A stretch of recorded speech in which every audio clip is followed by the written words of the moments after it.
दिवसभरातल्या इतर राजकीय टॉपने आपण बातम्या बघूयात।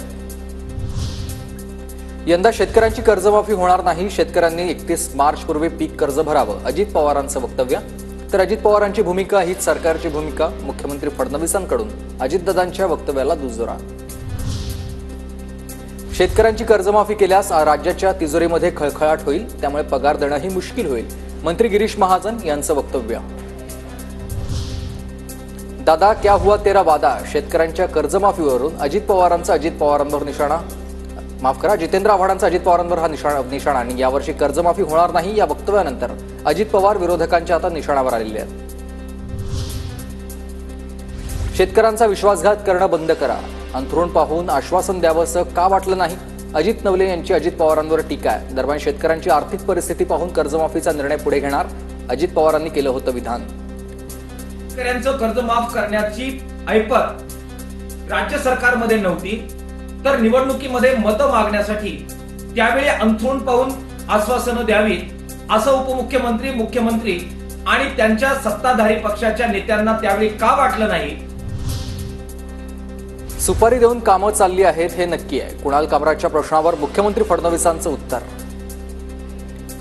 हे तर पक्का आहे की त्या ठिकाणी सुपारी घेऊन ही सगळी कामं चाललेली आहेत, पण त्याच्यावर मी स्वतंत्रपणे बोलेन। कुणाल कामरा अतिरेकी नाहीये, कामराला मेसेज कॉलवरून अनेक धमक्या येतात, कामराला सुरक्षा देण्याची राज्याच्या गृहमंत्र्यांची जबाबदारी आहे, संजय राऊतांचं वक्तव्य। त्यांनी मुंबईमध्ये कंगना राणावतला केंद्र सरकारची सुरक्षा व्यवस्था दिली, 27 सशस्त्र पोलीस, किती 27, मग त्याच प्रकारची सुरक्षा व्यवस्था त्याच कारणासाठी कुणाल कामराला मिळाली।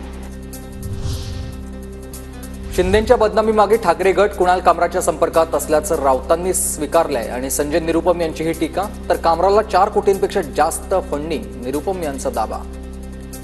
शिंदे साहेबांची विटंबना केली आहे, त्यांच्या चरित्र हनन केलेलं आहे, याच्या मागे उबाठाचा हात आहे। उबाठाचे प्रवक्ते संजय राऊत यांनी स्वीकारलेलं आहे की आम्ही त्यांच्याशी संपर्कात आहोत। कॉमेडियन कुणाल कामराला मद्रास उच्च न्यायालयाचा दिलासा, कामराला 7 एप्रिलपर्यंत अटक न करण्याचे आदेश आहेत। 31 मार्चला कुणाल कामरा मुंबई पोलिसांसमोर चौकशीसाठी हजर राहणार। व्यक्ती स्वातंत्र्य कुठे वापरायचं याची त्यांना जाणीव नाही, व्यक्ती स्वातंत्र्याच्या नावाखाली बदनामीचा प्रयत्न केला तर कारवाई करणार, संजय शिरसाट यांचं नाव न घेता संजय राऊतांवर निशाणा।